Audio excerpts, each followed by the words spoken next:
Vous écoutez Des Voix qui portent, un programme audio proposé par La Parole Donnée. Adolescent, Gérard Paquet croyait en son destin. Mais ce jeune Varois, né à la Seine-sur-Mer, ignorait que son destin se construirait sur le site de Château-Vallon, dont il célèbre cette année les 60 ans de sa découverte à Ollioules. Inclassable, comme cet espace culturel dominant la rade de Toulon, Gérard Paquet a eu une famille, des ambitions et une vie hors du commun. Sa rencontre, au début des années 60, avec Henri Comatis, artiste et architecte, sera la première étape d'un long et prolifique parcours dans le monde de la culture et des arts. En novembre 1964, les deux amis découvrent le site de Château-Vallon à Ollioules et aussitôt, ces deux bâtisseurs de rêves se lancent dans l'aventure. Pierre après pierre, au sens littéral du terme, ils construisent les fondations puis les murs de ce qui deviendra l'un des plus importants et des plus innovants lieux culturels de France. Dans cet entretien, Gérard Paquet revient sur ses origines, ses passions, l'importance du partage et la force que les rencontres sont capables de donner au destin. Avec le recul et l'expérience d'un homme de 80 ans, il raconte l'aventure humaine, artistique et politique que fut Château-Vallon, avec lui pendant plus de 30 ans et sans lui désormais. Alors, je m'appelle Gérard Paquet, je suis né le 1er mars 1943, donc au cœur de la guerre, de la dernière guerre mondiale. J'ai passé une grande partie de ma jeunesse à Tamaris, où habitaient mes parents. Mon père était ingénieur au chantier de la Seine. Et je suis le 4e enfant d'une famille de 6, 4 filles et 2 garçons. Le premier garçon est mort assez jeune, il n'est plus là, et il est parti assez jeune dans l'armée. dont il a été viré bêtement, enfin bref. Bon. Il n'a pas eu une vie facile. Et moi, en revanche, très jeune, j'ai pensé que j'étais différent. Pas comme les autres, comme venant d'ailleurs. Ce qui est quand même très prétentieux, mais bon, il faut s'assumer comme on est, et donc je ne vais pas tricher avec vous et dire que j'étais d'une extrême modestie. Donc j'ai fait des études. L'essentiel d'ailleurs au Maristes de la Seine d'abord et au Maristes de Toulon ensuite, pas très loin d'ici. 2 ans au lycée Bonaparte, 2 ans. J'ai passé mon bac assez jeune, à 17 ans. Et là, mon père, qui parlait beaucoup de sa famille américaine, comme à 17 ans c'est relativement jeune, me dit, dans le fond, tu pourrais peut-être aller chez les Derbès, il s'appelait Derbès, chez nos parents. Et lui, qui était professeur à Tulane, qui est la grande université de la Nouvelle-Orléans, m'invite et me reçoit pendant 1 an. Je vais aller à la Nouvelle-Orléans, où je vais aller à l'université de la Nouvelle-Orléans. C'est Louisiana State University in New Orleans, parce que initialement c'était Baton Rouge qui était la capitale de Louisiane. Et donc voilà, et donc je passe mon temps à l'école, ça a été vraiment une punition. J'avais l'impression d'être en prison. Je pensais à autre chose. Alors, vous expliquer comment j'ai réussi à passer mon bac est un mystère, que j'explique par le fait que, comme on était loin, mes parents me laissaient à l'étude et j'étais quand même obligé de faire les devoirs et donc de rendre des devoirs, j'étais obligé de travailler un petit peu. Mais j'étais profondément paresseux et ennuyé. Ma seule passion depuis toujours, et ça le reste, j'ai encore passé la journée d'hier devant la télé, c'est le sport. J'ai fait du sport moi-même.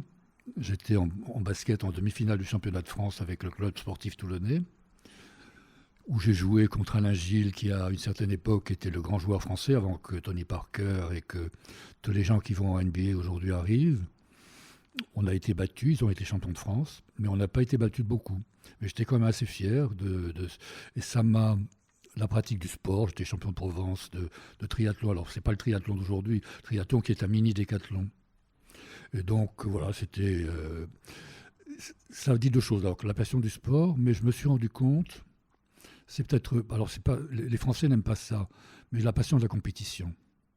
Je pense que je suis un compétiteur. Je pense que si j'ai fait quelque chose de ma vie, c'est que même si ça ne se voit pas, je suis un compétiteur.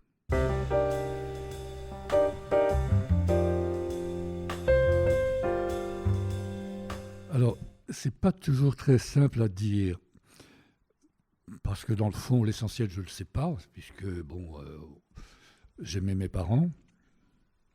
Ils m'aimaient beaucoup, je crois que j'étais un peu le chouchou. Je m'étais organisé pour ça. J'étais quand même assez malin. Mes sœurs étaient un peu jalouses de moi. Et puis j'étais sage surtout. J'étais extrêmement sage.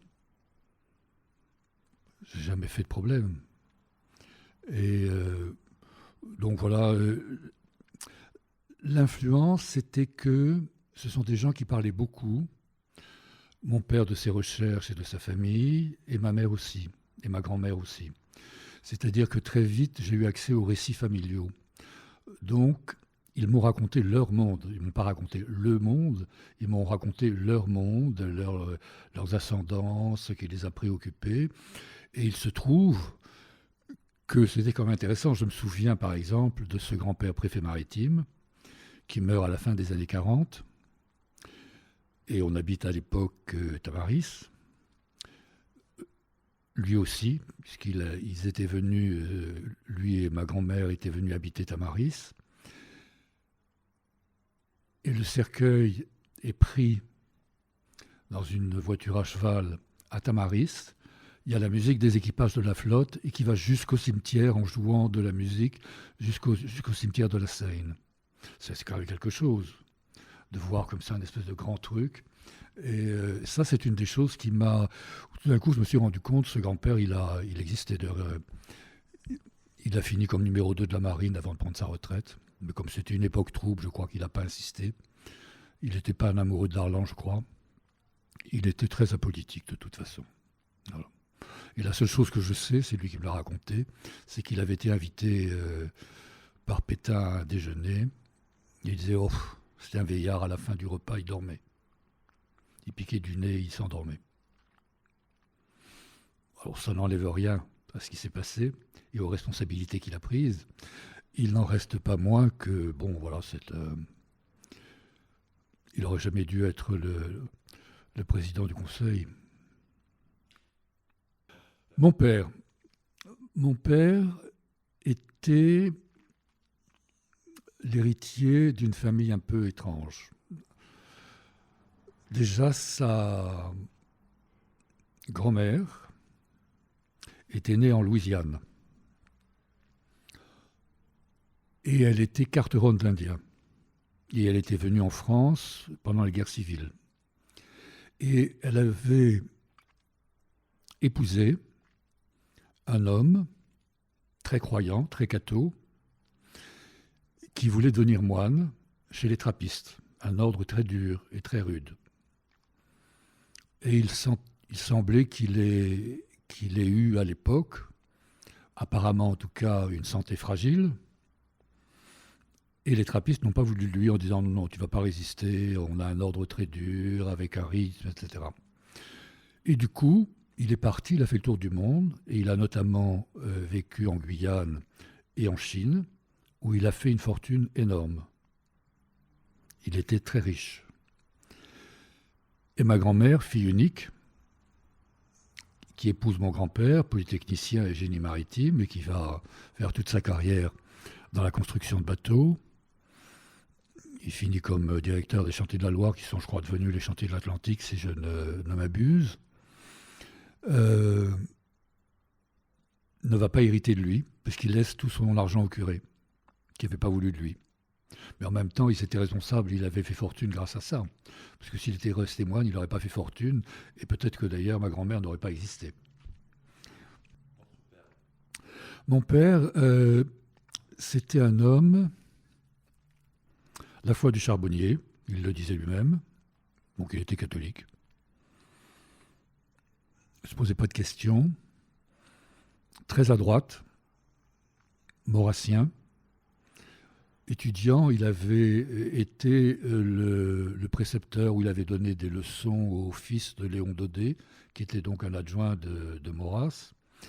Il était camelot du roi, il allait faire le coup de poing dans les manifs, donc c'était vraiment l'extrême droite. Mais il n'aimait pas Le Pen, parce que Le Pen finissait toujours ses discours par « Vive la République ». Comme lui était royaliste, ce vive la République lui arrachait les oreilles. À quoi ça tient? Mais bon, il n'a jamais voté Front National. Et il a même si peu voté Front National que si j'ai eu Château-Vallon par la suite, c'est qu'il a contribué à l'élection de Marius Trottoba, maire d'Olioul, qui était la liste de gauche. Il s'était présenté avec la liste très à droite. Il était arrivé en 3e position. Et pour que la liste de droite du maire sortant ne soit pas réélue, il s'est maintenu pour faire élire Marius Trottoba. Ce qui fait que lorsque j'ai voulu louer Château-Vallon, ce que le maire n'avait jamais voulu faire, le maire me l'a loué, il a loué au Fils Paquet. Donc mon père racontait, était comme ça, et puis bon, doué, manifestement, il avait le respect du travail, et ce que j'ai aimé, s'il faut quand même que je le dise, c'est qu'il amenait souvent des gens au déjeuner qui venaient des chantiers, et de tous les milieux. Et je sentis qu'il était très aimé parce qu'il respectait le travail. Il était très attentif.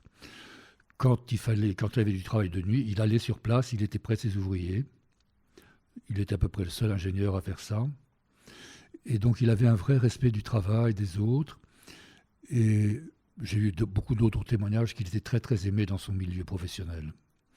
Et il avait un talent assez formidable, c'est que quand on commandait un bateau, il disait bon, ça va couper tant, ça va coûter tant.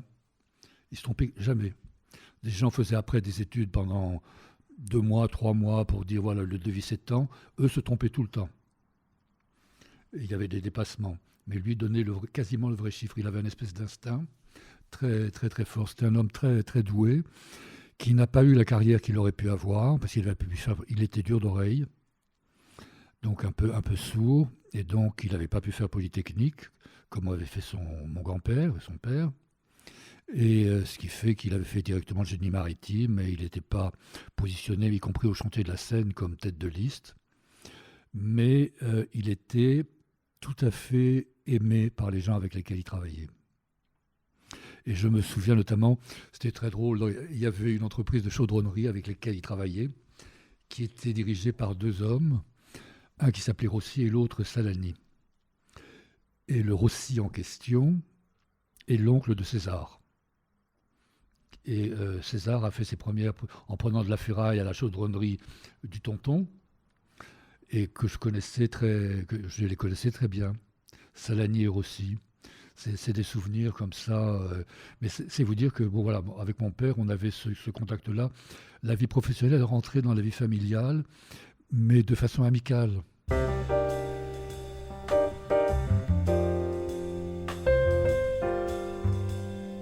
J'étais un peu à part dans la famille. Je ne parlais pas, je disais rien. J'avais compris que moins on parlait, moins on venait vous emmerder. Je voulais qu'on me foute la paix. Et très tôt, je me suis dit, personne ne me fera jamais faire ce que je ne veux pas faire. Très tôt. Je n'avais pas 10 ans encore, enfin, j'ai eu cette conscience-là. Et donc voilà, il ne me demandait rien. Je crois qu'il avait compris que j'avais, si c'est pas trop prétentieux de le dire, une subtilité, une manière d'être un peu différente de celle de mes frères et sœurs. J'étais un peu le préféré. Alors ma mère, elle, était donc fille d'amiral, fille unique avec 4 frères, et 4 frères qui n'étaient pas des faciles. Il y en a un qui était devenu marin, mais qui a fini avec 5 galons parce qu'il avait un caractère tellement épouvantable. Tout le monde, il n'a jamais pu devenir amiral. Il y en a eu 2 autres, je ne sais plus très bien ce qu'ils ont fait. Et puis il y en a un qui a été mon parrain, qui n'avait pas fait d'études, c'était plus paresseux, mais il a créé la compagnie française d'édition. Et c'est lui qui a créé la Maison Française, qui a fait tout un tas qui faisait des salons au CNIT et des choses comme ça. Et c'était mon parrain. Et dans le fond, les 2 paresseux, puisque lui était paresseux et moi aussi, on est les seuls qui avons fait dans la famille quelque chose qui était une construction, une création. Et il m'aimait bien, je crois, il m'aimait bien. Et donc, ma mère, là-dedans, avec le recul, un retour. Elle avait eu l'éducation d'une fille prête au mariage, à l'ancienne. Elle cuisinait bien, elle savait coudre, etc. Et elle chantait. Et elle chantait très très bien. Mais elle avait une voix tellement tonitruante que lorsqu'elle chantait à la maison, on s'en plaignait et finalement on l'a empêchée de chanter.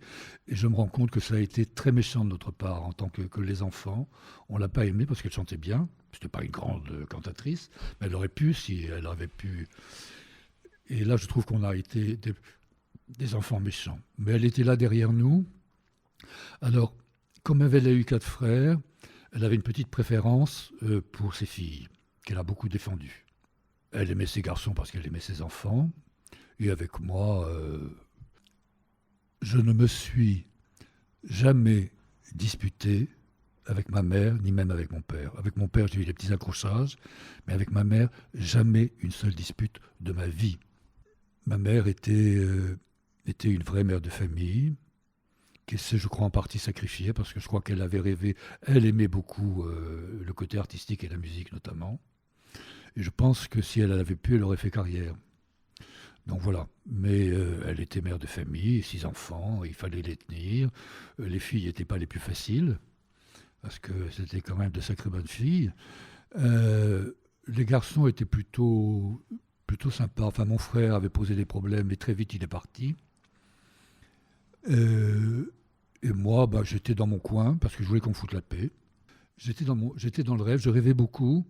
Et le souvenir que j'ai, c'est que je passais des journées entières sur le mur qui longe la route qui va de Tamaris aux Sablettes, en train de regarder l'horizon. À l'époque, il n'y avait pas le parc à moules, il n'y avait pas toutes ces choses qui sont au milieu de la rade. Et puis j'attendais de voir un bateau qui arrivait, c'était comme ça, là j'étais dans le mystère comme ça de la mer d'huile, enfin c'était quand elle était d'huile. Et puis de quelque chose qui sort de nulle part, parce que quand vous savez pas, vous n'avez pas l'horizon, etc., un bateau sort et vient et surgit, vous avez le surgissement du mystère, de quelque chose de mystérieux. Et c'est, je crois, une des choses qui m'a constitué. Donc c'est plus cette manière de vivre à part, le sport, parce que j'ai fait du sport et de la compétition, donc c'est une forme de socialisation, et puis un peu à la dure, parce qu'il faut gagner. Et puis par ailleurs, un côté contemplatif, mais avec une contemplation qui est une attente que quelque chose va arriver. C'est-à-dire qu'un jour va surgir au loin le bateau qui va vous emmener là où vous devez aller.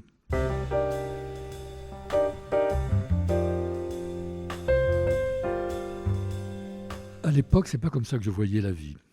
J'avais pas de projet. Je savais que j'avais un avenir, que le destin m'attendait. C'est comme ça à 19 ans que j'ai dit à mon père, j'arrête mes études, de toute façon, le destin m'attend et j'aurai quelque chose à faire.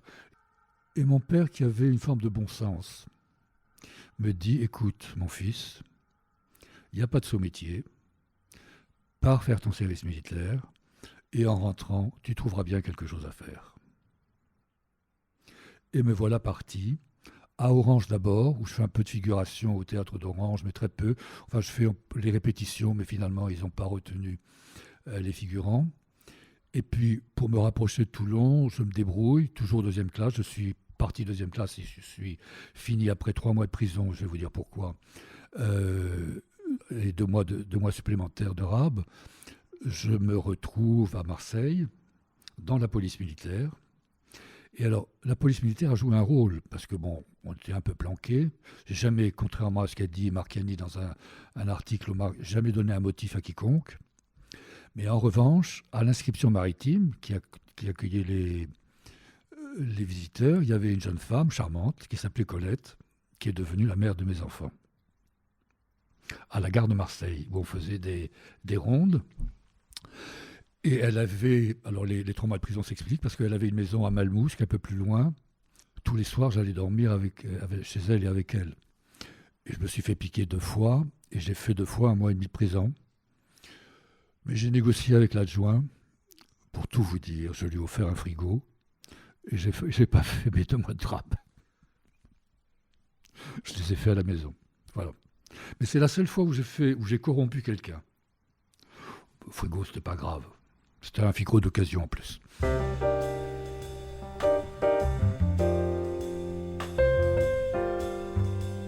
Et un jour, il y avait une expo d'un maire du centre Var qui s'appelait 16, qui était peintre aussi.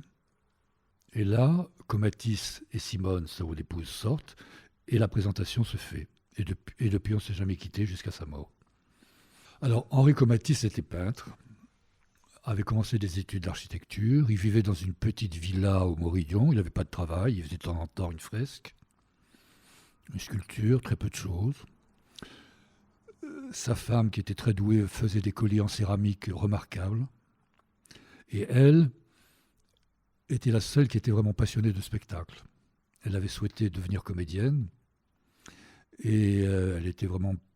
Et d'ailleurs, dans ce qui a été constitué après à Château-Vallon, c'est elle qui était la plus passionnée de programmation et qui souvent faisait des ouvertures. Moi, je me suis beaucoup intéressé à la danse à partir d'un certain moment, mais au début, j'étais plus sur le projet de la construction d'une aventure que de la culture. C'était pas un projet, on n'a jamais eu le projet de Château-Vallon. On avait envie de faire des choses avec Comatis, qui lui avait tenté des choses avec des peintres et des trucs comme ça, on en parlait. Et moi, j'avais toujours l'idée de ce destin. Je ne sais pas comment ça s'est su, mais ma mère était au courant de ce projet ou de ces choses qu'on évoquait. Et un jour, elle devait en parler à son amie Madame de la Boisse, mariée à un colonel et qui vivait à la Cordeille. Et puis un jour, donc ma mère me dit va voir Château-Vallon. Un samedi matin, je vois Château-Vallon de loin, je me dis tiens, ça c'est intéressant. Et puis l'après-midi, j'étais au Chantilly, je ne sais pas pourquoi. Je vois Henri et Simone passer devant. Et je leur dis il faut qu'on aille voir un lieu, c'est peut-être que là, j'ai entendu parler, Château-Vallon, etc. Et le lendemain, c'était un dimanche matin du mois de novembre, il n'avait plu la nuit. Alors je ne sais pas, vous qui êtes de Toulon, vous savez ce qu'est la lumière lorsqu'il a plu, que tout a été lavé et que le soleil est là, limpide. Il y avait une lumière fabuleuse, comme si ce lieu nous attendait. Là où il y a la scène aujourd'hui de l'amphithéâtre, c'était plat, c'était sans doute une aire de battage de grains. À l'époque, ça ressemblait à ça. Et puis il y avait, dans la colline en face, il y avait comme l'amorce pas d'un amphi, mais il y avait une espèce de mouvement du lieu. Et moi, j'ai pensé tout de suite tiens, il y aurait un amphithéâtre à faire. Et je crois que c'est Henri le Ier à dire oh non, on ne va pas garder ça pour nous, on devrait faire un lieu culturel, puisqu'on avait envisagé des choses comme ça. Et donc, je vais voir Trottoba, le maire d'Olioul, qui avait été élu grâce à mon père, et lui qui avait toujours refusé de louer, il le loue pour moi. Donc j'ai été le premier locataire, ensuite j'ai été pour 10 francs par an. Ensuite, on a été locataire avec Henri, puis ensuite c'est l'association qui a été locataire. Maintenant, comme la communauté de ville, urbaine existe, je ne sais pas comment ça se passe. Mais donc ça a commencé comme ça. Et Henri n'avait pas de salaire. Moi, à l'époque, je devais avoir quelques centaines de francs par an. Ma femme avait un tout petit peu d'argent. Et on a mis 100 balles chacun. On a pu acheter des pelles, des pioches et des sacs de ciment. Pas même pu s'acheter une brouette. Il n'y avait pas d'eau. Il y avait un petit fil électrique. D'ailleurs, l'électricité ne marchait pas. Un petit chemin de terre. Et on a commencé à travailler là. On était beaucoup dans les caves en dessous, où on déjeunait et tout. Et la première des choses, c'est qu'on a fait le petit théâtre qui est devant la façade du château, qu'on n'a quasiment plus jamais après utilisé. Et on a trouvé le lieu en novembre 64. On nous l'a loué très vite. Et premier coup de pioche, 1er mars 65. Et dès l'année suivante, en novembre 65, on décide de lancer l'amphithéâtre. Et je pourrais même vous montrer la première pierre que Simone était allé chercher, d'ailleurs, et avait roulé descendant dans la colline. Et on a travaillé dans un premier temps avec les pierres qu'on trouvait dans le coin pour faire l'amphithéâtre. Et puis ensuite, il y avait 2 carrières autour. Il y avait dans une carrière un gars qui nous avait donné les pierres et qui un jour nous a dit mon rêve il était italien, c'est d'être pizzaiolo, c'est d'avoir mon restaurant.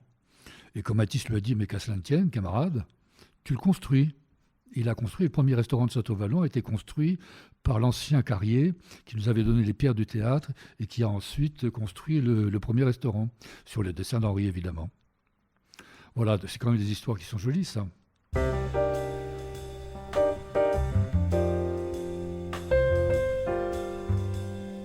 Je crois que la devise qu'on avait au début, c'était humanisme, art et science.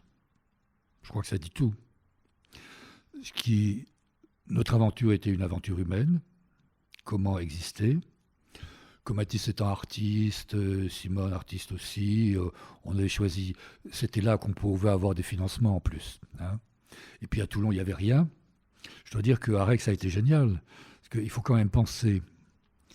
C'est pour ça que j'ai toujours gardé une tendresse pour lui. Il nous a donné de l'argent à l'époque qui servait à construire un bâtiment sur un terrain qui appartenait à la ville d'Olioul. Donc, sans le savoir, il ne s'était pas vraiment posé la question, il subventionnait la ville d'Olioul directement avec l'argent de Toulon. Et puis ça s'est fait après, il y a eu un syndicat intercommunal, etc. Et tout ça s'est réglé avec le temps. Mais Arex a été particulièrement sympa et je peux vous dire que une petite anecdote sur Arex. Arex a subi sa première défaite électorale par Durbeck, le maire d'Olioul, à la députation en 81, à l'époque de la vague rose, après l'élection. C'était sa première défaite.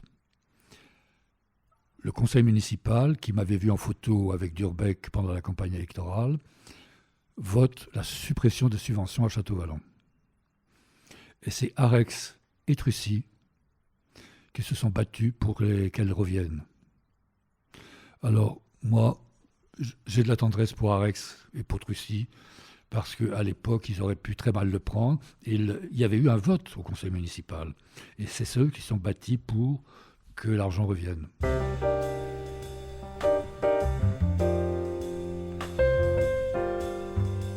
On était, avec Henri, portés par la même envie,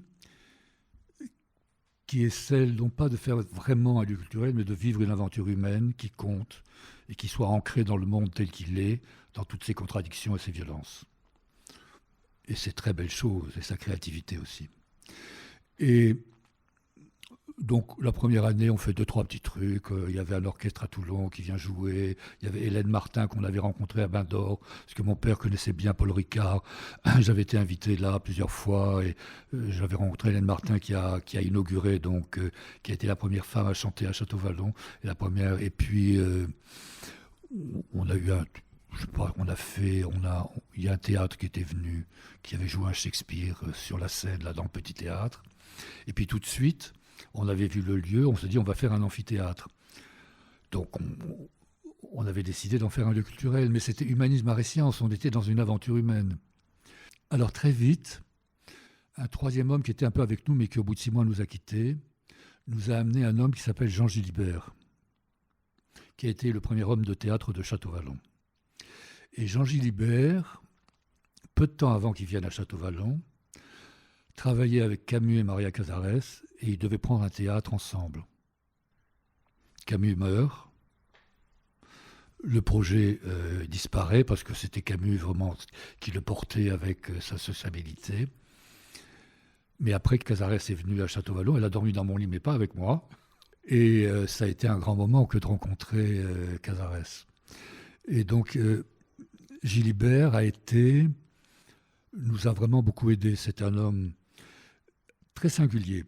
Il était psychiatre, ce qui n'est pas commun, et il avait dirigé le théâtre antique de la Sorbonne. Il était en même temps comédien et metteur en scène, ce qui est rarissime. Tout le monde disait, mais il ne choisit pas, on ne sait pas, etc. Mais pour nous, c'était intéressant parce ce qui nous intéressait, c'était cette humanité, ce mélange comme ça des choses. Et donc, on a... les contacts qu'on a eus ont fait qu'on a eu des contacts. Alors très vite, Gilbert a créé l'autre théâtre qui était le théâtre de Château-Vallon. Il est venu, la première fois, il a joué Phèdre de Racine. Et puis les choses se sont enchaînées, les contacts sont...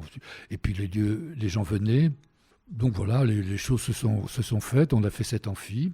On a passé l'essentiel de notre temps. On construisait vraiment. Le théâtre, pendant les 10 premiers gradins, on les a bâtis nous-mêmes.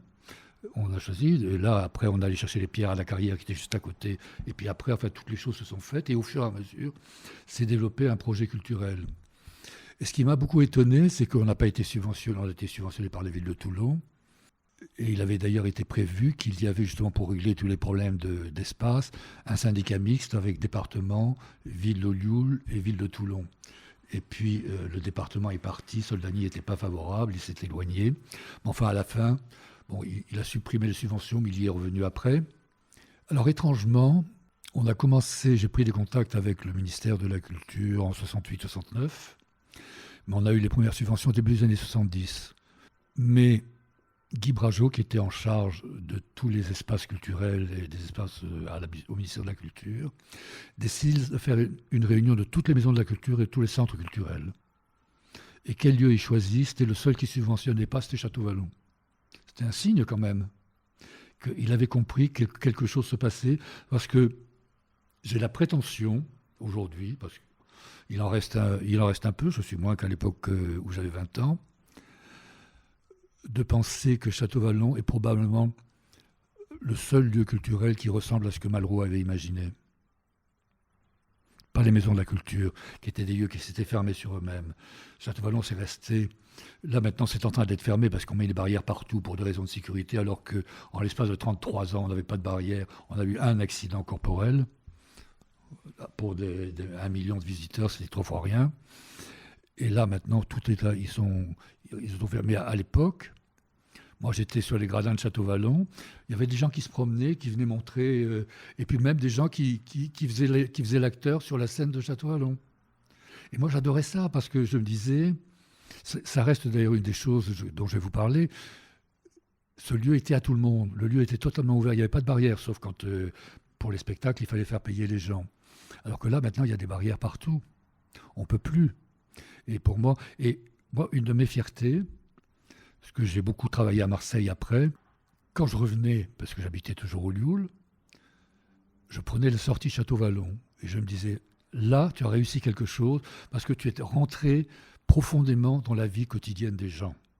C'est-à-dire les gens, tout le monde prend l'autoroute, là, aujourd'hui, pour visiter. Et donc, il y a une sortie qui s'appelle Château-Vallon. Et ça, pour moi, ça peut paraître vain et bête, mais ma grande fierté, elle n'est pas culturelle, elle est d'être rentré dans la vie des Toulonnais par le nom Château-Vallon et par cette sortie. Donc, quelque part, on est mentionné et on partage la vie des gens qui savent que Château-Vallon existe. Voilà.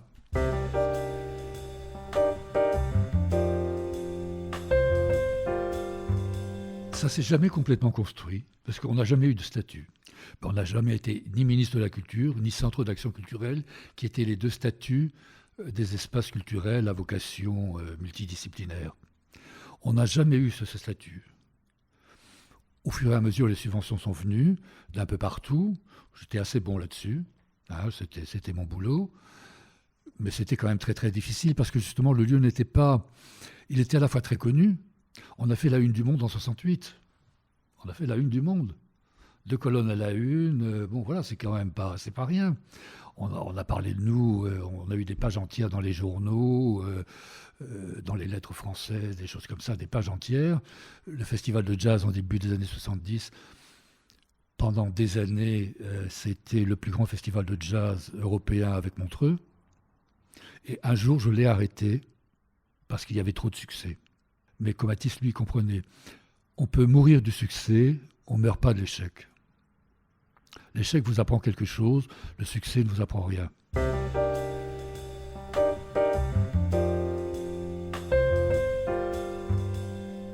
Le théâtre n'était pas assez grand, parce qu'on pouvait accueillir, il aurait fallu pouvoir accueillir 5000 personnes, il était fait pour 1500.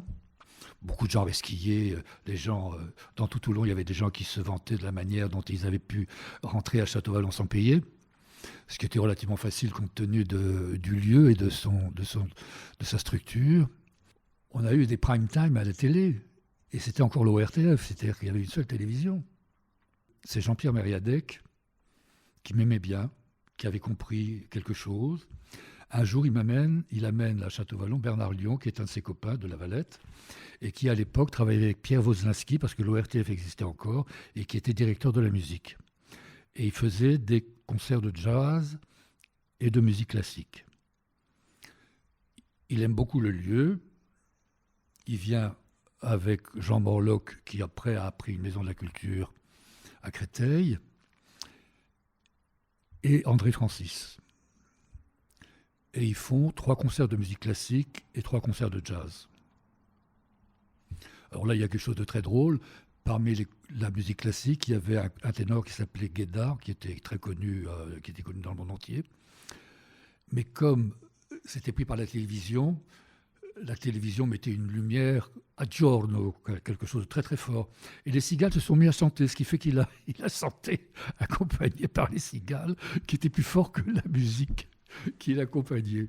Ça s'est resté comme ça. Enfin bref, très vite le festival de jazz a été connu. Je l'ai arrêté une première fois, je l'ai repris sous forme de musique ouverte. On a été les premiers, dans les années 70, à intégrer notamment les musiques ethniques dans les festivals de musique.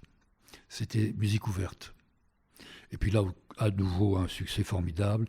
Et là, j'arrête parce que je dis, si on veut créer la permanence, il faut qu'on ait un théâtre couvert, et je mets tous mes efforts pour qu'on fasse le théâtre couvert et qu'on développe les choses. Donc c'était quand même un peu pensé. Je n'étais pas si mauvais que ça, j'arrivais à peu près à penser. J'avais compris que sans l'idée de la permanence, le simple festival n'était pas une permanence qui nous permettait de vivre et puis même de... Voilà. Et donc, le théâtre couvert a été construit. Et à partir de là, on a été un centre culturel à peu près normal, avec une vie. La personne dans le Château-Vallon qui était la plus passionnée de spectacle, c'était Simone Comatis, qui avait rêvé d'être comédienne, qui connaissait, qui suivait, moi aussi un peu. Donc je prenais toutes les décisions, j'étais vraiment le patron. Comatis, lui, il était co-directeur, on avait le même salaire, mais il faisait l'architecture. Simone, elle, qui était également payée, était un peu responsable de la programmation avec moi. Et on a avancé comme ça. Colette, mon épouse, est la première à avoir fait des rencontres. Mais on a divorcé assez vite. Et elle est morte assez jeune. Elle était née au Vietnam. Elle était plus âgée que moi, en 1938.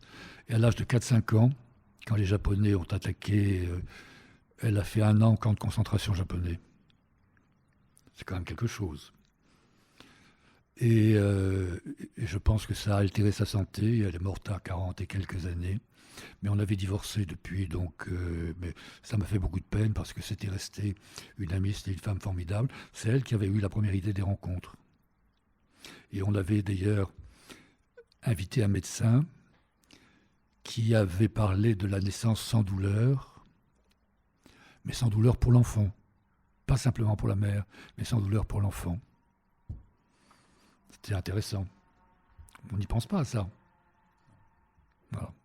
Et donc, voilà. Donc, l'équipe s'était formée, puis les choses se sont faites, puis les festivals se sont faits, Gilbert nous a aidés, on a fait une programmation. Mais moi, j'étais porté par l'aventure qu'on vivait. J'ai jamais été...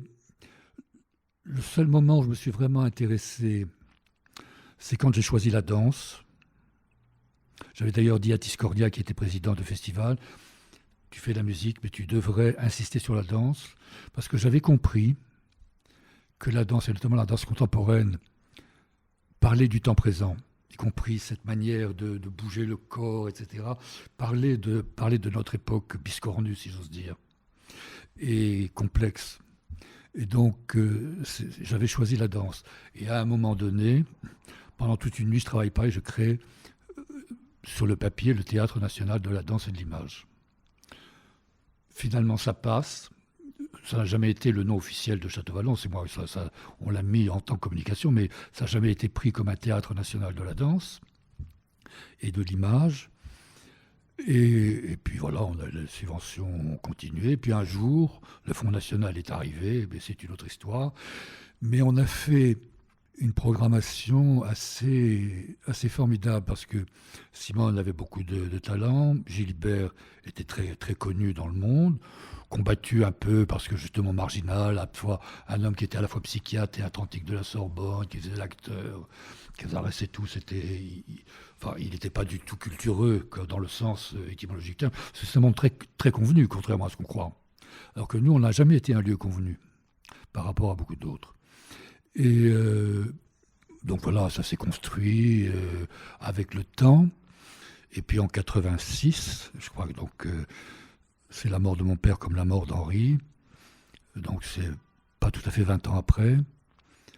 Henri meurt comme mon père la même année, c'est assez étrange.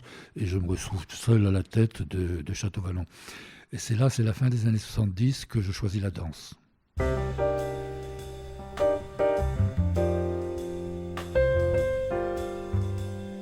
Les grands soirs de Château-Vallon, c'est du théâtre, c'est le jazz. Songez à un tout petit lieu qui avait quasiment pas les moyens de vivre, créer un festival avec l'ORTF qui enregistre musicalement et en images le tout. Et on a eu des prime time à l'époque, à la télé. Il faut imaginer ce que ça représente. Il n'y a pas un seul festival qui a un prime time aujourd'hui. Nous, on a eu des prime time. Donc, on a eu une célébrité très rapide. On travaillait avec des bouts de ficelle, mais on était très, très connus. Les gens ne comprenaient pas, d'ailleurs, très bien comment tout ça se passait. Ils n'y comprenaient rien. Moi, je ne comprenais pas tout non plus, d'ailleurs. Je ne comprenais pas tout. Finalement, je commence à comprendre, moi, maintenant, mais à l'époque, je ne comprenais pas tout. Je dirigeais, j'avais la volonté de faire les choses, je savais rencontrer les gens. J'ai toujours eu assez de facilité à rencontrer, y compris les politiques, des choses comme ça. C'était pas. J'ai d'ailleurs été élu à Ollioules, tout ça m'était relativement simple. Ça, ce sont des choses qu'on apprend dans la bourgeoisie, et puis dans une bourgeoisie où on apprend à parler avec une certaine facilité. Dans les années 68-70, c'est le Living Theatre, qui était vraiment le grand truc qui venait d'être. C'était un truc. Pendant un mois de l'Europe entière, les gens sont venus, mais où est passé le Living Theatre? Le Living Theatre, c'était le grand... C'était un théâtre où les mecs étaient à moitié à poil, etc. Et où, tout d'un coup, c'était un peu la référence 68 art américaine qui venait apporter la bonne parole en Europe. Et on les a eus, chez nous. Mais très vite, j'avais compris que pour vivre, le théâtre et les choses... Parce qu'on était ambitieux, donc on faisait des choses plutôt difficiles, qui avait très peu de public, il fallait que de temps en temps il y ait du grand public. Bon, je me souviens d'une nuit entière passée avec Nougaro, c'était un moment formidable, des gens comme ça. Tous ces gens-là sont venus. Premier truc de danse, c'était pas, on n'avait jamais fait un plancher. Le plancher était je peux vous dire que le mec qui a dansé là, c'était pas un très très très grand, mais c'était pas très très brillant. Mais après, Béjart assez tôt est venu avec ses 4 vedettes. Georges Donne, Paolo Bortoluzzi, les 2 filles. Et il est venu. Il est revenu après avec sa compagnie. Et c'est le seul avec qui j'ai dîné tous les soirs avec lui à ma table à Château-Vallon, dans le resto de Château-Vallon. Parce que c'était un homme d'une grande humanité, d'une gentillesse très très grande. C'était quelqu'un qui avait... J'étais très ému parce que pendant les répétitions, il était dans le centre, il y avait la cabine, et puis il regardait au centre, il regardait ces gens, et il avait un problème, on sent qu'il avait de l'arthrose, etc. Et il prenait les grandes marches, et il allait parler à ses danseurs, et notamment à Bortoluzzi et Georges Donne. Et j'avais trouvé le mec très émouvant dans l'amitié qu'il avait avec les gens qui travaillaient avec lui. Et cette amitié, je l'ai retrouvée dans tous ces repas qu'on a passés avec lui. Il était fils de philosophe. C'était Gaston Berger, son père, je crois. Et c'était des conversations passionnantes, très intéressantes et simples. L'homme ne se prenait pas pour plus qu'il n'était. Et c'était plein, quoi. On ne savait pas où mettre les gens. Et alors, il est venu des gens du monde entier. John Baez, le jour où j'ai dîné en face de John Baez. Le roi n'était pas mon cousin parce que j'avais fait connaissance de John Baez quand j'étais aux États-Unis. Et pour moi, c'était une fille, elle était belle en plus. Et elle est venue chanter à Château-Vallon. Donc en dehors de Béjart, du fait du jazz, mais là tous les grands noms du festival du monde du jazz, vous les avez, Dizzy Gillespie, Jimmy Smith, bon, tous ces gens-là sont venus, Taylor, enfin tous ces gens-là sont venus à Château-Vallon.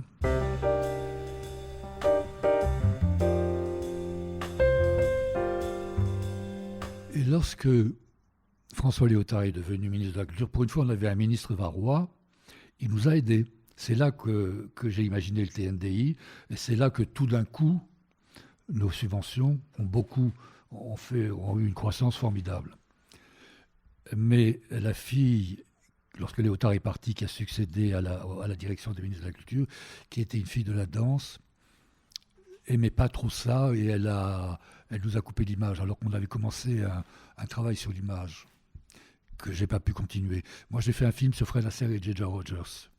Je suis allé aux États-Unis avec un ami. J'ai travaillé dans le studio d'Hollywood où Astaire et Hermès Pan travaillaient et faisaient leur. Et là, on a fait un film qui s'appelait It Just Happened, et qui a été vendu dans une quarantaine de pays du monde entier, et dans laquelle, grâce à Robert Kuperberg, qui était cet ami, on avait eu accès à 30 ou 35 minutes de possibilité de passer des ballets de Astaire et Rogers. Ce qui est la meilleure partie, même plus que Sid Charisse. Vraiment, Fred Astaire, là, c'était génial, Fred Astaire. J'ai énormément appris. Mais on n'a pas pu rencontrer Fred Astaire parce que c'est l'époque où il a commencé à avoir des problèmes d'oreille interne. Alors vous pensez que cet homme, qui était l'incarnation même de l'équilibre, a fini sa vie en ne pouvant pas sortir parce que son oreille interne lui faisait perdre l'équilibre. Vous vous rendez compte ? Ça m'a fait beaucoup de peine. Mais en revanche, avec Hermès Pan, qui s'appelait Panagioglu, qui était d'origine grecque, qui avait une très belle photo de Rita Hayworth, dont manifestement il avait été amoureux. Mais c'est lui qui m'a expliqué qu'elle n'était pas morte d'ivresse. Elle a eu un Alzheimer précoce. C'est ça qui expliquait son comportement irrationnel. Tout le monde pense que c'était parce qu'elle buvait, mais elle a eu un Alzheimer précoce et elle est morte jeune d'un Alzheimer.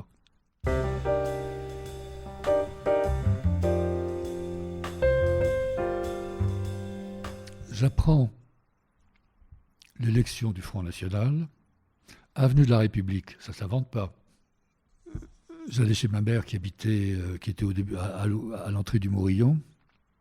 Mon père était déjà mort. Et je me dis, on ne peut pas rester sans rien faire.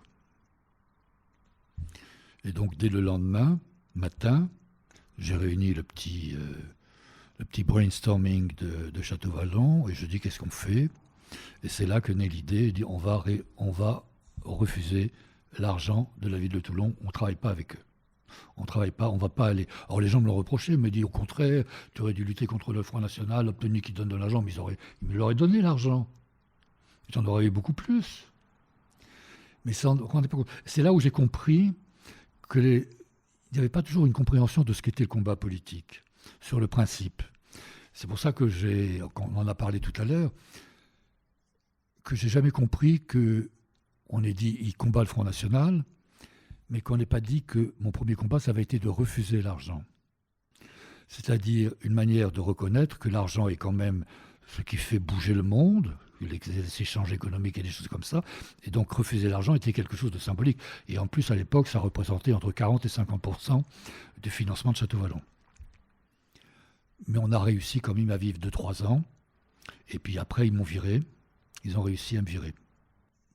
Marc Yanif est nommé un administrateur judiciaire. Marc Yanif, qui est préfet du Var, qui est un homme de Pasqua, qui, je peux le dire, est un salopard. Il faisait partie des gens du SAC. J'ai eu très peur d'ailleurs, parce qu'à l'époque, bon voilà. Mais ça l'intéressait d'avoir quelqu'un, il pensait que lui, s'attaquant à Paquet, parce qu'il s'est attaqué à moi beaucoup plus que le Front National, parce que le Front National était bien content de ne pas donner de l'argent, mais c'est lui qui s'est attaqué à moi, qui a fait nommer donc... c'est lui qui a expliqué à la ville de Toulon comment porter plainte contre moi, qui a fait nommer l'administrateur judiciaire qui a eu ma peau, parce qu'il avait tous les pouvoirs. Et donc c'est Marc Yanif, parce qu'il pensait que ayant eu ma peau, ayant devenu un peu le symbole. Bon, être anti-front, c'était le symbole de la gauche. Il allait être l'homme de droite qui allait reprendre la suite. Il avait oublié Falco, il a oublié qu'il n'était pas assez doué pour ça. C'était un haut fonctionnaire et encore pas tout à fait, parce que j'ai du respect pour les hauts fonctionnaires qui se comportent bien. Et donc il a été battu par Falco qui savait faire de la politique. Je suis donc viré de Château-Vallon en 97, je crois. À l'époque, si mes souvenirs sont bons, Trautmann arrive, ou est déjà ministre de la Culture. Suffit bien. Philosophe de formation, je ne crois pas qu'elle était une grande ministre, mais c'est une fille bien. Et elle a envie de m'aider, elle accepte l'idée du Théâtre national de la danse, mais ça n'a jamais pris forme. Après Léotard, les subventions continuent à grimper un peu avec elle. Mais il y a quand même dans son entourage des gens qui viennent parler. Alors, c'est elle qui, ayant vu art et sciences, me commande une étude sur la science dans la vie culturelle. Je fais 60-70 pages, et je lui disais qu'il ne s'agissait pas de la science, que la science était un exercice en soi, mais j'essayais d'expliquer que c'est la science et la technologie qui avaient permis au monde d'évoluer et de changer, et que si on était dans le monde tel qu'il était aujourd'hui, c'était grâce aux applications de la science et de la technologie. C'était en cela que c'était intéressant. Elle est d'accord pour faire quelque chose d'un peu particulier, mais son cabinet a fait en sorte que ce soit bloqué. Je suis à Paris dans le 11e, je suis invité chez des gens qui ont en même temps que moi, pensant que ça ferait l'affaire parce qu'il est du 11e, invite un photographe qui s'appelle Jean-Robert Franco. À l'époque, je suis une sorte de célébrité culturelle.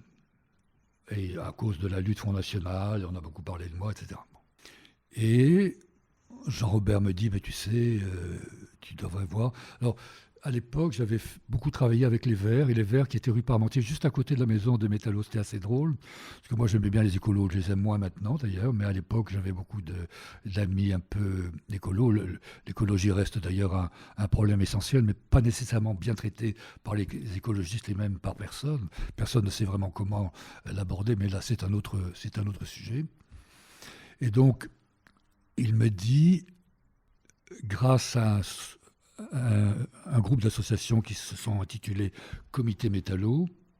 Ils ont réussi à lutter parce que la CGT, étant allée, je crois, à Bagnolet, a quitté les lieux, voulait vendre le lieu pour faire une affaire immobilière, mais ces associations se sont battues pour que la ville de Paris, et c'est Tibéri qui a acheté la maison des Métallo, juste avant que c'est Delanoë qui a été élu. Et Hidalgo, premier adjoint. Je m'entendais très bien avec Hidalgo, parce que Hidalgo est venu, et moi, je n'ai pas tout à fait... Alors, elle a sans doute un peu évolué, mais je ne retrouve pas dans ce qui est dit d'Hidalgo la femme que j'ai connue, qui était extrêmement amicale, mais qui avait du caractère, parce que les associations très vite se sont retournées contre moi, parce qu'on m'a donné la direction, et j'ai fait ce que je pensais devoir faire, culturellement, qui était d'ailleurs le projet que je leur avais présenté, que j'avais présenté à tout le monde, et pour lequel ils avaient tous voté unanimement, parce que j'avais dit, j'y vais si vous votez à l'unanimité, et j'ai eu un vote unanime, mais ils m'en ont voulu parce qu'on a fait des trucs, et puis on a essayé de les intégrer, ils n'étaient pas capables. C'est d'ailleurs pour ça qu'on ne leur avait pas donné la maison des Métallos, d'ailleurs. Autrement, on aurait pu la leur donner, ils n'avaient personne capable de le faire. Et donc, ils m'ont détesté, ils ont été nos pires ennemis. Et donc, grâce à Jean-Robert Franco, les contacts se font avec notamment Anne Hidalgo et le comité Métallo. Et l'idée est que je propose de faire un lieu culturel. Et je le propose au ministère de la Culture et à la direction culturelle de la ville de Paris. Et ils disent OK. Et là naît le lieu culturel qui s'appelle la Maison des Métallos. Enfin, la Maison des Métallos, ça existait avant. On s'entend, il restait un petit bout de CGT, on s'est toujours extrêmement bien entendu par les communautés. Une des plus grandes fiertés, c'est qu'un jour, les gens de la CGT ont fait une grande visite de la nouvelle Maison des Métallos, après rénovation, etc. Et ils m'ont dit à la fin du parcours, on se sent toujours chez nous. Alors là, c'était le plus beau compliment qu'on puisse nous faire, qu'on puisse me faire en tout cas. Parce que là, pour le coup, j'étais le seul patron. J'ai fait à peu près la même chose qu'à Château-Vallon. Il y a eu la première rencontre, j'ai demandé à Cyrulnik de venir pour parler du temps des origines. Sujet qu'il n'a pas totalement traité d'ailleurs, je ne sais pas pourquoi. Et puis on a développé, donc il y a eu des rencontres, il y a eu théâtre, de la musique, des choses comme ça. Et les choses ont bien marché. Puis à un moment donné, alors pour la première fois j'ai été bien payé, parce que jusqu'à présent j'avais toujours dirigé mon salaire, mais dans un article dans l'IB, j'avais dit combien j'étais payé. Je m'étais fait engueuler par tous mes camarades, parce que tous mes camarades, parce que c'est moi qui fixais mon salaire, tous mes camarades qui faisaient à peu près le même métier que moi, et qui n'avaient pas la même ancienneté en plus, gagnaient au moins le double de ce que je gagnais. Mais moi, je ne me voyais pas gagner 10 fois ce que gagnait la secrétaire. Je n'avais aucune raison. Je gagnais 3 fois et demi ce que gagnait ma secrétaire. J'étais dans un rapport à l'argent qui était simplement respecter les gens. Mais ça, jamais personne n'a compris.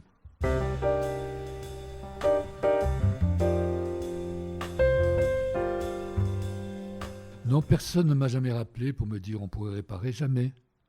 Jamais personne, ni dans le monde, ni dans le civil, et ni dans le politique. Jamais personne n'a pensé que je pouvais revenir. J'étais parti loin. J'étais plus là. Je n'étais pas choqué d'ailleurs. Je ne suis pas sûr que j'aurais aimé revenir d'ailleurs. Je ne suis pas sûr si aujourd'hui on disait tiens, tu prends la présidence de Château-Vallon, je la prendrais. Je ne suis pas sûr. Pourtant, ce qui existe à l'heure actuelle, le Théâtre Liberté, c'est moi qui en avais eu l'idée, je vous ai expliqué comment, dans une conversation avec François Troussy à l'époque. Mais j'étais parti ailleurs. Et je ne suis pas quelqu'un qui revient en arrière. Je regarde devant moi et je vois ce que je peux éventuellement inventer. Donc j'étais éventuellement dans la construction de quelque chose d'autre. Et c'est encore le cas aujourd'hui. Quand aujourd'hui je vous parle à la recherche de la juste mesure, de ce qu'on peut faire ensemble, de ce qu'on va pouvoir faire avec d'autres, y compris avec Charles Berling, avec qui je m'entends bien, ce qui n'était pas le cas de Tamé, ni de mon successeur Moura, c'était 2 copains d'ailleurs. Même si Tamé, par ailleurs, avait fait quelque chose dans sa vie publique, il avait créé le Théâtre contemporain de la danse, il avait défendu les jeunes chorégraphes français, il avait fait un vrai travail. Et c'est comme ça qu'il était venu à Toulon, où je l'avais bien accueilli. Mais il ne comprenait pas ce que ça pouvait être Château-Vallon. C'est tellement différent culturellement de tout ce qu'il avait. Il savait gérer des compagnies, il savait gérer un lieu, surtout un lieu différent, qui s'ouvre complètement au monde. C'était pas son monde. Il n'y a pas beaucoup de gens qui sont capables de faire ça. Moi, c'est le monde dans lequel j'en vis, dans lequel je vis personnellement. Je ne vois pas l'intérêt de vivre si on ne s'ouvre pas au monde et si on n'est pas là. Je vous ai dit tout à l'heure, pour moi, mes livres sont les gens que j'ai rencontrés. C'est-à-dire si on n'est pas à la rencontre des gens, on ne regarde pas autour de soi, on essaye de comprendre ce qui se passe, on n'est pas vivant. Donc moi, je suis vivant comme un être humain, dans la fraternité avec les autres, éventuellement l'antinomie et la difficulté, mais je suis un être vivant.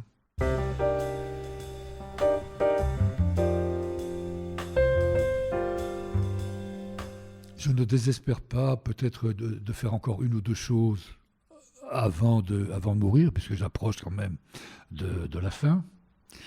C'est pas un drame. On y passera tous à un moment ou à un autre, chacun en son heure. Bon, si je fais ce dernier podcast grâce à vous, suivi d'un livre qui sera le développement de tout cela, qu'on lance une série avec Berling à condition qu'il l'accepte et qu'il le finance, puisque je n'ai pas un rond, et qu'il y travaille, on y travaille ensemble à la recherche de la juste mesure, c'est-à-dire ce qu'on appelait les vendredis de Château-Vallon avec Cyrulnik, mais là, avec Berling et Vivorca et quelques autres, travailler sur des rencontres qui se feraient au Théâtre de la Liberté. Je recréerai au Théâtre Liberté quelque chose qui appartenait à Château-Vallon, mais je ne reviendrai pas à Château-Vallon. Château-Vallon, c'est derrière moi, c'est terminé. Théâtre Liberté, je peux avoir un lien, grâce à Berling, qui est un type que je respecte.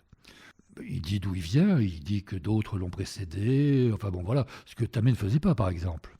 Quand Abbé parlait, c'était lui. Quand Berline parle, il avait connu Château-Vallon quand il était enfant. Il explique d'ailleurs, je l'avais lu dans un article du Nouvel Obs, où il expliquait qu'à Château-Vallon comptait pour lui. À l'époque du festival de jazz, il allait voir les musiciens, etc. Et donc ça avait compté pour lui. Et moi, ça m'avait frappé quand j'ai appris que c'était lui. Je suis allé le voir et il m'a dit oui, tu as totalement raison, ça a compté dans ma vocation. Donc c'est sympa pour moi. Donc je dis vas-y. Et en plus, c'est un type bien. C'est vraiment un mec bien.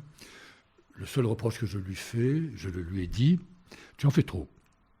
Mais ça, c'est un signe des temps. Quand on réussit, on commence à en faire trop. Or, quand on fait quelque chose, on fait plus de conneries que de choses bien.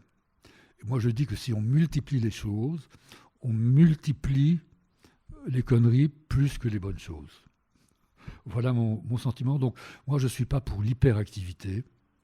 Je suis plutôt pour, on prend le temps de contempler, on prend le temps de réfléchir, et puis, à un moment donné, dans la vie, la relation, les récits, enfin tout ce qui fait vie pour soi et pour les autres, et dans le milieu dans lequel on est, un signe vous est donné qui fait que vous partez dans telle direction.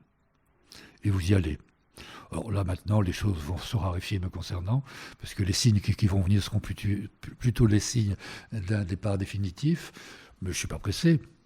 Non, ce qui m'intéresserait si je revenais voir Château-Vallon avec Berline, c'est lui dire ce qu'on avait imaginé, et éventuellement lui suggérer ce qui pourrait être fidèle à ce qu'on avait imaginé, mais qui soit actuel, parce que ce qu'on avait imaginé s'appuyait sur une absence totale de ce qui se passait à Toulon, mais qui depuis n'est plus aussi absent puisqu'il s'est fait des choses.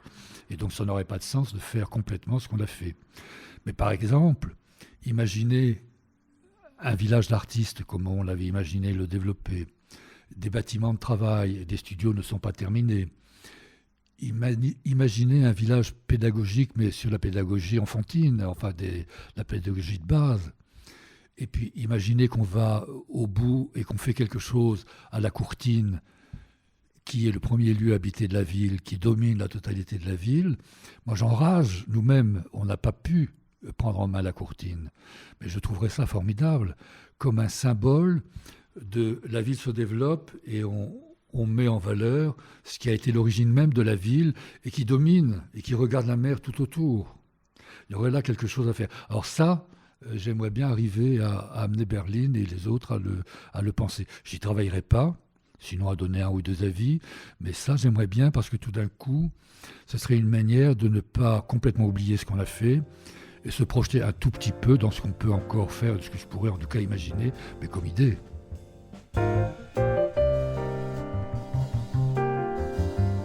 Merci d'avoir écouté cet épisode de La Parole Donnée.